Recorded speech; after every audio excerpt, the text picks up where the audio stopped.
What's up, fantasy football fans out there? It's Waiver Wire Queen. Another week almost complete. Well, you know what happens. We have to prepare for week 7. There are 6 teams on a bye week in week 7, and some really good teams and some great players you are going to be without, and I'm going to be without. So, what I'm doing is I'm trying to find out who are the best players I can target via the waiver wire to help me week 7. And you guys should be able to use this same advice because I wouldn't give you guys any advice that I wouldn't use. And like I said, some great players are going to be out. So I'm going to recommend you some players that have some really good matchups week 7. And these guys should be able to help you get through. Hit the like button so you can see more videos like this, and make sure you subscribe so you stay connected with Waiver Wire Queen. So let's get ready to get right into it. I'm excited. The season is it's been a crazy season, a lot of injuries, but nonetheless, we are still here and we are still going to play well and do what we need to do to compete at the highest level every week. And if that means we gotta move on from some players, we're gonna have to move on from some players. It is what it is. You just simply never know. And I know that some players have disappointed to start the season, so you may have to move on from those guys too, because you definitely don't want to hold on to a player too long. That's what hurts a lot of teams, is especially in a redraft league. They hold on to a player too long, and then they miss out on players who have the potential to truly help their team. And we're not going to do that, all right? We move on from players after we have utilized their services, okay? So let's get it. Let's get it, guys. Let's get it. I got this nice little presentation for y'all this evening. And we're going to jump right into it and talk about players who are teams that are on bye weeks, and some of those players who are on a bye week. And when I say players on a bye week, these are some heavy hitters, guys. Some heavy hitters are on a bye week. So we have the Bills, Cowboys, Jaguars, Chargers, Vikings, Steelers. Obviously, when you look at the Bills and the Cowboys, that's a lot of heavy hitters. Some really great production is going to be out. And then you see, look here, Chargers, Vikings, some really, really important guys out. Josh Allen, Justin Herbert, Dak Prescott, Big Ben, Kirk Cousins, and Trevor Lawrence. These are all the quarterbacks who are on a bye week. These guys are important. Some of these guys are in the top 5 at their position. And some of these guys are our young quarterbacks to build around Trevor Lawrence for our dynasty leagues. Some wide receivers on a bye week this week. Heavy hitters, you got Stephon Diggs, Amari Cooper, Mike Williams, Deontay Johnson, Cole Beasley, CeeDee Lamb, Adam Thielen, Chase Claypool, Laviska Shenault, Emmanuel Sanders, Keenan Allen, Justin Jefferson, and Marvin Jones Jr., who had a great game today on my bench because, the last 2 weeks he didn't play well. But, I guess I'll go back to starting him. But yes, as you can see, look at these top wide receivers who are going to be out. Very important and very key to what we are doing every week, obviously. It's some running backs: Singletary, Moss, Tony Pollard, Elliott, Dalvin Cook. And this is not Adam, Alexander Madison, Austin Eckler, Najee Harris, and James Robinson. Some really great production. You got Robinson, Harris, Eckler, great PPR running back. Dalvin Cook, supposed to be a top 5 running back. He's been in and out with injuries. Ezekiel Elliott is playing way better than a lot of people expected. He's going to be out. And then a lot of people have hit right on Pollard. And then Moss, obviously the better of the two, and Buffalo to actually have on your roster. Nonetheless, very important players are out. And at tight end, some players we didn't think were going to perform well, or they weren't on our radar until they actually played well.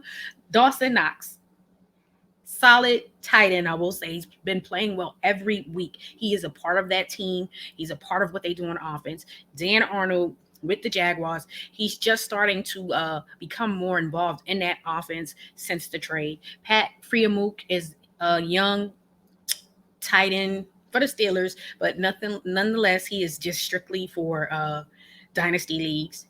Eric Ebron with Steelers hasn't really done much this season, but he's on a bye week. Jared Cook, he's been inconsistent up and down. He's on a bye. Blake Jarwin, on a bye, scored a touchdown today. So if you had him in your lineup, you got the points for the touchdown. He's big hit or miss, more bust than boom. And then Dalton Schultz, who has taken his spot, he has been a pleasant surprise this season. He's going to be out. So obviously some heavy hitters more along the lines with Knox and Schultz, and then time to time Cook. So some serious production out. So when I'm recommending these players for you to add, I'm recommending players based on their options, pretty much opportunity, injuries at the quarterback position, bye weeks, players not playing well, and then also matchups. Most importantly, matchups, because I wouldn't pick some of these guys if they, were playing against some really great defenses and I had better options. So if you don't have a better option to replace the production of, say, a Josh Allen or a Justin Herbert or a Dak Prescott or Kirk Cousins, then you are looking at some of these guys on this list who may be able to help you for week 7 and only week 7. Okay. So Taylor Heineke, he didn't have a good game today, but he has played well against some of the terrible defense. He had a really good game against the Falcons, and he's been up and down, but for the most part, he has been better than expected for Washington football team. He didn't play well again. I'll say that again today. However, he's missing a lot of players. Gibson is struggling right now with injuries. Then you got McLaurin. He was playing today, but he's playing hurt. Then you got Curtis Samuels, who hasn't played much of this season due to injury. And then he lost his starting tight end, Logan Thomas, injuries as well. So several injuries, but the young guy is still serviceable, and he's serviceable against the Packers week 7. So he's rostered in 27% of Yahoo leagues, 40% of ESPN leagues, and 81% of sleeper leagues, which means he is available. And you take advantage of a matchup like the Packers because he should be able to play as well as he did against the Falcons. All right, let's talk about Carson Wentz. So Carson Wentz was a bit up and down at the beginning of the season, but he's starting to find his rhythm, and he's played well the last few games, including today. He has a tough matchup week 7 versus the 49ers, but it's not impossible for a player to play well against a tough defense.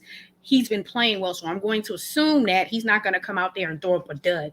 If you can get 15 to 20 points from him playing against a tough team like the 49ers, you are winning. And it's, again, for week 7, or going forward to add him to your bench in relief if you have your quarterback on a bye in weeks coming up. So he's rostered in 34% of Yahoo leagues, 17% of ESPN leagues, and 86% of sleeper leagues. He is available. Again, keep in mind the matchup is tough. And also realize that when you are replacing your starters this late in the game via the waiver wire, you may not find that production that you're looking for. And what I mean by that is you will not find Josh Allen type production. If Josh Allen's getting you 30, 35 fantasy points a game, you cannot expect to find that type of production on a waiver wire for week 7 because they've been snatched up. So you have to lower your expectations and just get someone who is going to help you be competitive and potentially win your week. When you are starting Josh Allen, you're like, yeah, I'm going to win. But when you are starting, say, your backup or a player you've picked up off the waiver wires, you're looking to say, okay, yes, this player is going to position me to be competitive and potentially win this week. And these guys, based on matchups, should be able to do that. Okay, Tua, let's talk about Tua. He's not someone I would normally recommend. However, he has a great matchup week 7 versus the Atlanta Falcons defense, who has been really terrible. You see what they did week 1 versus Philly. I mean, they stunk it up, and they had us thinking Hurts was on his way when he's come back down to earth because he's playing better defenses. Nonetheless, Tua should have a good week against Atlanta. Okay, so he's rostered in 16% of Yahoo leagues, 25% of ESPN leagues, and 90% of sleeper leagues. He had an okay game today, got over 20 fantasy points today against Jacksonville. But also remember at times that he is going to throw crazy interceptions like he did today and against Jacksonville. I mean, he threw an interception, and I was wondering Where the hell was his teammate? Because I didn't see his teammate anywhere in the vicinity. But nonetheless, he's going to make those silly plays. But he should be able to get you whatever production you are expecting week 7 versus an Atlanta team that defense is terrible. Okay, so Tua, yes. I said I only recommend Tua when he's playing against a really bad defense, and this is one. Okay, Geno Smith. This is more of opportunity. So Russell Wilson is out. He's on IR. We don't know when he's going to come back. They didn't set a time frame for him to return, but we know at least a minimum of 3 games he'll be out. So Geno didn't look bad when he came in for Russell last week, and he's not looking too bad this evening. He's rostered at 7% of Yahoo leagues, a little over 5% of ESPN leagues, and 14% of sleeper leagues, which means he is available. Keep in mind he has a tough matchup against the Saints week 7. However, teams have been able to move the ball on the Saints at times. So look what Daniel Jones was able to do versus the Saints, and they actually beat the Saints. So it's not impossible for Geno Smith to come in week 7 versus the Saints and be solid and get you the points you may be looking for. I watched this past week, owners put in a claim for Geno Smith and spend all of their fantasy money. They $100 claim. So people are obviously desperate at the quarterback spot. And for me, if I'm desperate, I want to try to make sure I can get someone I know has an advantage, and an advantage may be a matchup. Like Tua, that's an advantage to me. You're playing against a team whose defense is really bad most categories statistically in fantasy football. So you want to target a quarterback like that to get you to just for 1 week. Okay. Let's talk about waiver wire ads at the running back spot. Okay. Ooh, tough spot to fill. There are injuries out there. Yes. Let's throw some names out there with injuries. Chris Carson is out. David Montgomery is out. Nick Chubb didn't play this week. Dalvin Cook has been in and out of the lineup. Kareem Hunt went down with the injury and was carted off. Calf injury. Hopefully it's nothing serious. And there are several other running backs who are hurt. Those are the more notable ones. So Sonny Michel, if he had a touchdown today, would have had a good week fantasy-wise. So if you are considering him, he's playing against Detroit week 7. He's rostered in 50% of Yahoo leagues and 45% of ESPN leagues and over 88% of sleeper leagues. So with Sonny Michel, they are getting him more involved, especially in the receiving game. The thing is with him, he's going to be touchdown dependent. So if you are considering him, just know that if he doesn't get a touchdown, it's not going to happen. So potential is there week 7 versus a really bad Detroit Lions defense. So consider Sonny Michel. He's available. Ramondre Stevenson is a really good ad via the waiver wire because he has the opportunity, because now he's starting to secure that football, which he was in the doghouse for fumbling early on this season. He is playing. He averaged over 4.5 yards per carry today versus the Cowboys. And he's only rostered in 11% of Yahoo leagues, 12% of ESPN leagues, and 23% of sleeper leagues. And he's playing against the Jets defense week 7, which is terrible. What we do know is he is going to be involved. He's going to be involved whether it is rushing or receiving. And he may see some goal line carries, which means he may have the opportunity to run for a touchdown. So consider him because he is definitely back in the mix as if nothing more, the backup to Harris, and he's going to play. And we also know that Harris is kind of banged up here and there. So you can expect Stevenson to play going forward. And what you do know with the Patriots is they will utilize multiple running backs, which means he's not going to get out there and it's only going to be one carry. He's going to get at least 10 carries, so and a few receptions. So Ramondre should be a running back you consider targeting. If nothing else, if you have Harris, you definitely should have Stevenson due to, if nothing else, Harris's injury history, and he's again banged up. Now I have the 2 backup running backs for the Browns on this list only because Chubb did not play today and Hunt went down with an injury. And we do not know the extent or how serious that injury is, but we do know he was carted off. Hopefully, it's nothing too serious. It looks serious. And if Chubb cannot go week 7 and Hunt can't go, then Deandre Felton is a great ad. He's rostered in 9% of Yahoo leagues, 2.6% of ESPN leagues, and 13% of sleeper leagues, which means he is available. They can line him, they can utilize him all over the field, line him up everywhere. He can come in at running back, come in at wide receiver. To me, he would be the back I would prefer over Dearness Johnson. But if both of those two guys cannot go next week, then both of these guys should be added because they will be the ones to get the playing time, because we know that the most important thing for the Browns is their run game. That is their pretty much their offense. That is the most important aspect of that team, the running game. They are a run-first team.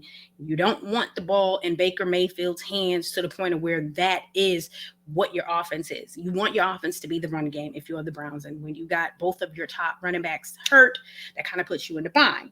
But Felton is definitely capable of getting in here and playing well, and Johnson as well.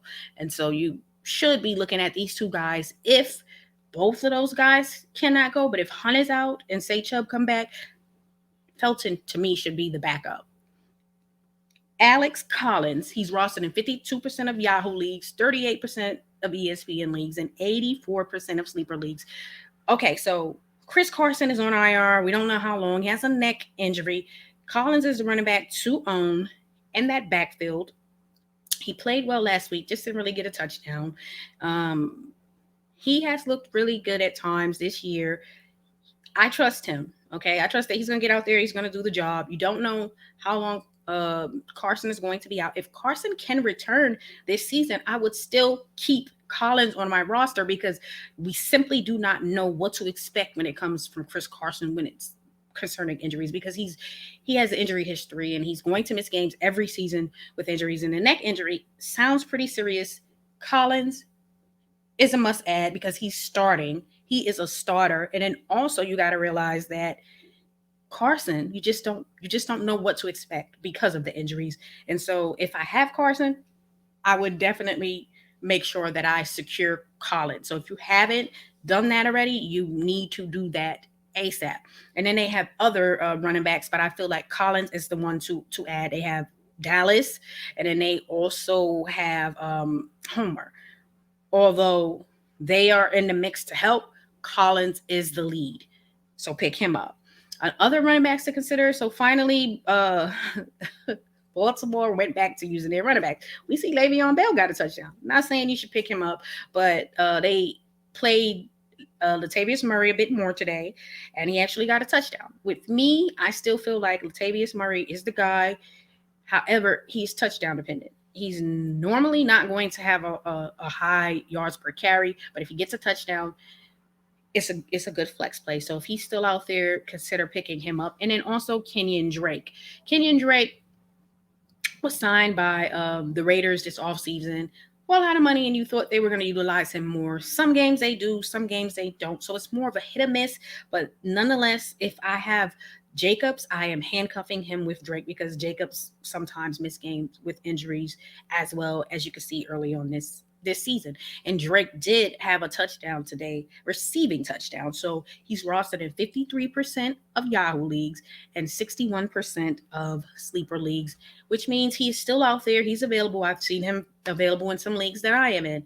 Consider picking him up if you have Jacobs, and also if you have any of those running backs who are going to be out and you're unable to pick up someone like Stevenson or Collins or Murray. So you have to adjust and do what you have to do in these fantasy football streets. Okay, let's go right on. And remember, Stevenson had a touchdown today, and he had a touchdown last week, and that touchdown was obviously reversed because of a penalty. So Stevenson, again, in the mix. If I'm rating these guys here, I want Collins and I want Stevenson, and I'm looking at Deandre Felton based on injuries to the Browns running backs. Those are my top. Let's talk about wide receivers. We have so many wide receivers out there Yes, we have wide receivers who are hurt and out, receivers who are playing hurt. Sterling Shepard just returned from injury this week. He had a really good game versus the Rams, which you don't normally expect, but he did, which means he should be a really good play this week versus Carolina, because Carolina's defense is not really, they haven't been playing as well lately, and their defense is, to me, not better than the Rams. So if he's able to have a good fantasy game versus the Rams, then he should be able to have one against the Panthers. And I expect Daniel Jones to play much better this week, which will probably make Shepard an even more appealing option at wide receiver. He's rostered in 51% of Yahoo leagues, 66% of ESPN leagues, and 93% of sleeper leagues, which means he's available and he should be picked up for real. All right. Hunter Renfro, one of the most reliable wide receivers on the Raiders. If you're a quarterback and you're looking for a first down, some extra yardage, somebody to block, at wide receiver, Hunter Renfro will definitely do all of those things. He has a great rapport with Carr. And like I said, he's Derek Carr's most reliable wide receiver. So pick him up. If nothing else, he's a good flex play to help with all of those great wide receivers out. So what is he? He's rostered at 47% in Yahoo leagues, 10% of ESPN leagues, and 90% of sleeper leagues. And he has a good matchup versus Philly week 7. He can at least get you 10 fantasy points, which is serviceable for a flex play at wide receiver. Now, Deandre Carter is on this list because, one, good matchup versus the Packers. And he's someone you add if, say, you can't get any of these other guys and, say, McLaurin has to miss time. They already have Curtis Samuels out there. He's out. And also Thomas is out. So they don't have a lot of options. And if McLaurin can't play because of hamstring issues, and also he did play today, but you could tell he was hurt, then Carter is somebody you should consider. He's rostered in 1% of Yahoo leagues, 0.4% of ESPN leagues, and 29% of sleeper leagues, which means, guys, he is available. And so he's someone you look at and consider if McLaurin cannot go and you are like, I don't have any other options. He's going to have the opportunity. So some of these guys is talent, and some of these guys is strictly, I have the opportunity to get out here and show I have the talent. Okay. So Sterling Shepard, we already know. Carter, we don't know, but he has the opportunity. So that's how you got to look at it.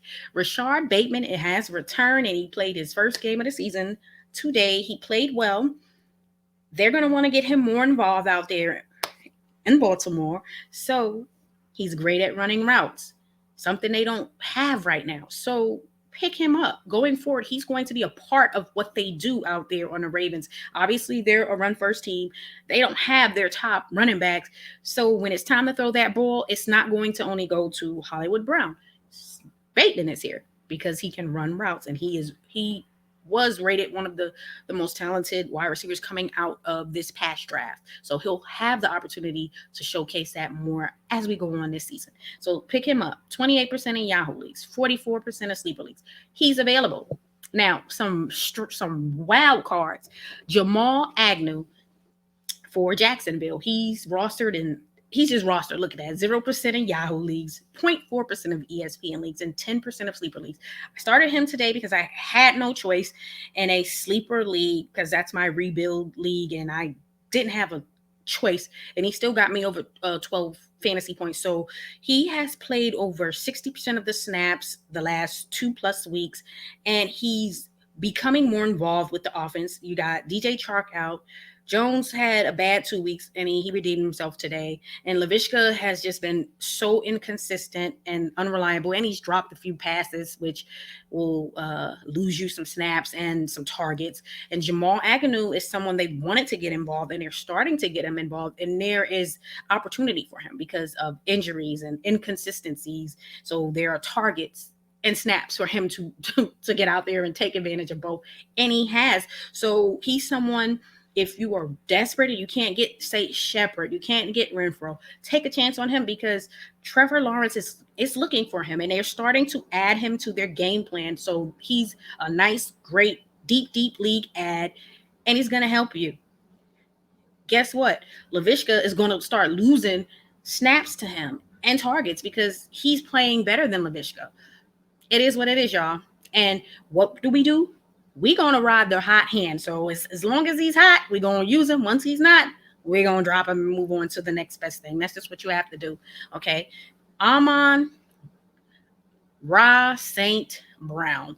He's rostered in 23% of Yahoo leagues, 9.9% of ESPN leagues, and 94% of sleeper leagues. He had a really good game last week.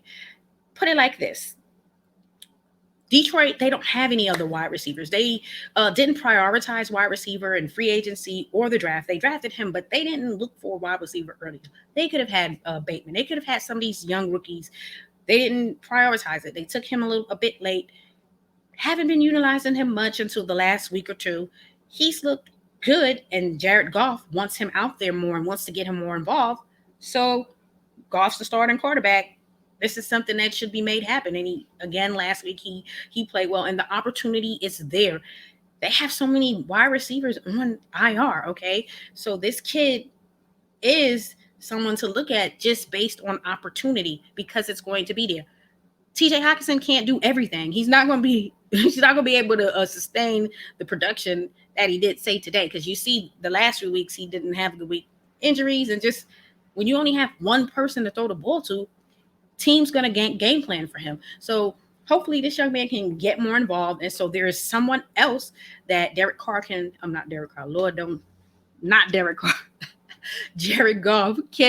throw the ball to and be effective.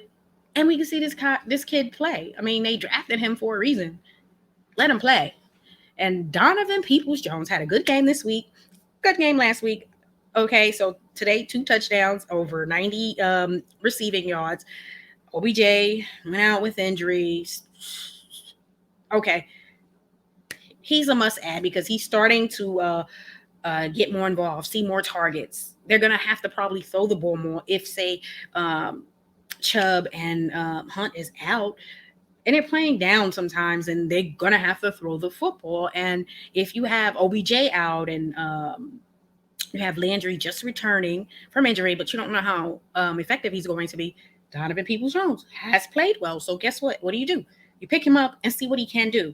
If I had OBJ, I would definitely pick this young man up, especially if he's going to miss some time. Then he's definitely a good ad. Higgins at times has played well, but Peoples-Jones should be picked up, okay? And there's some other wide receivers you can consider, but you have to remember that these guys are playing on teams that have a whole lot of talent. So let's talk with the Cardinals.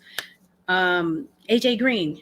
It's up and down. It's hit or miss because they have so much talent that you don't know week to week which one of these wide receivers are going to get off. But do know that A.J. Brown is definitely serviceable. At times, it's just hit or miss, and he's available. Then you got Rondell Moore, another one, young, talented wide receiver. They have a lot of talent out there, and it's going to be hit or miss each week. But nonetheless, he's an option that you can consider. And let's talk about some tight ends that you should consider. Ricky Seals-Jones is playing very well. He has a good matchup versus the Packers. We have tight ends who are out. Gronk is out. Don't know when he's going to come back. He may come back week 7, but don't know. Then you got Logan Thomas out. Kittle is out. He may be back week 7. Who knows? He's out, but he's injured. And then you have some tight ends who have struggled all season, and so that has left you in a bad place at tight end because you had high expectations for, say, Tonyan. Hasn't lived up to it, okay? It is what it is. Say you thought Blake Jarwin was going to come back and have his starting job. But no, Schultz is the guy. You didn't get Schultz. Okay, it is what it is. So Seals-Jones has opportunity because Thomas is out with injury, and they're using him. They're getting him involved. He had a touchdown today. He's playing over 60-70% of the snaps. Get him ASAP. Good matchup. And then you got injuries on that team, so he's going to get the targets. He's rostered in 27% of Yahoo leagues, 18% of ESPN leagues, and 69% of sleeper leagues, which means, guys, he is available. So go on and pick him up. Ally Cox. Yes. Let's mention Ally Cox. And the reason why I haven't been mentioning him much is because it's been inconsistent usage. It's 1 week they may get him involved, and a few weeks later, they get him involved. So the last 2 weeks, they've been kind of getting him more involved. So he's on my list to pick up. 8% rostered in Yahoo leagues, 1.8% of ESPN leagues, and 45% of sleeper leagues. He has a tough matchup versus the 49ers, but nonetheless, he's still a player to consider due to injuries and everything else that's going on at the tight end spot. OJ Howard. He has played better than Cameron Brate, and let's face it, neither one of them have been consistent since Gronk has been out. But if I had to choose between the two, I'm going to go with Howard because he's played a large percentage of the snaps, and they actually got him involved, and he took advantage of that opportunity this past week with a touchdown and some receptions. He's rostered in 1% of Yahoo leagues, 1.7% of ESPN leagues, and 54% of sleeper leagues, which means he is definitely available. And after this week that he got a touchdown and say Gronk is going to miss some more time, guess what? People are going to pick him up because he's the one who produced out of the two tight ends for the first time, because remember, they haven't produced at all since Gronk has been out. So if Gronk is going to continue to miss some time due to the injury, I would trust that Howard would be the guy, especially as he continues to get healthier. And I would love to see them, once Gronk come back, still get Howard involved. He's talented. The young kid is talented, okay? Well, that is what it is. And you got to know that at the running back spot, at the tight end spot, it's tough because it's not as deep because you get the top dogs and some of them are not really playing at that level. And then you have injuries. You simply do. And then with running back, you have some players who are injured, and it's unfortunate, but it's injuries are part of the game, and we have to plan for them. And we do. We don't act late. We act early on, and we don't react to a situation. We've acted, so we already have been making moves to position ourselves for these bye weeks because they're coming up. 6 teams week 7, and that is very important. All right, y'all, hit the like button so you can see more videos like this. I have a video coming out on some players you should consider starting and some players you should have all the way at the end of your bench for week 7. And that video will be released on Wednesday by 11 a.m. Eastern time. So that's 10 a.m. Central time, y'all. And what is that? 8 a.m. Pacific time. So yes, it'll be out so you guys can be ready for Thursday's game and know what players you should consider starting and what players you should consider sitting for the game on Thursday. I'm not a big fan of Thursday night football in regards to my fantasy players because it just seemed like everybody seemed to come out there and stink it up. And that's just hard to start the week off already down. Okay, that happened to me this week. I played Devontae Smith. I should have had him on my bench, but I didn't. And I got, 5 points out of him? So, yeah, I'm not a big fan of Thursday night football, but nonetheless, if you have your top dogs playing, you have to do what you have to do and trust that they're going to play well enough for you to start the week off good and potentially win week 7. All right, y'all, again, hit that like button and subscribe for more Waiver Wire Queen so we can grow together and position ourselves to win this season in fantasy football. Leave some comments regarding this video on players you are considering adding and players you want some advice on adding this week via the waiver wire, and just leave any questions you have on fantasy football. I will answer all of your questions and comments. All right, y'all. Peace.